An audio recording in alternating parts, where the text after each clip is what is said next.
Hello বন্ধুরা, আজকে বানাবো চিকেন। তো দেখেন, চিকেনটা আমি প্রথমে একটু মেখে ম্যারিনেট করে রেখে দিলাম। এখন আলুগুলি ভেজে নেব। তো আলু দিয়ে দিলাম কড়াইয়ে। এখন আলুগুলি ভাজা হয়ে গেল, আলু নামিয়ে নিলাম।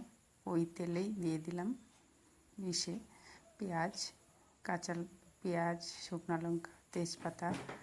তো দিয়ে ভালো করে ভাজা হয়ে গেল পেঁয়াজ। এখন দিয়ে দিলাম মশলা একে একে।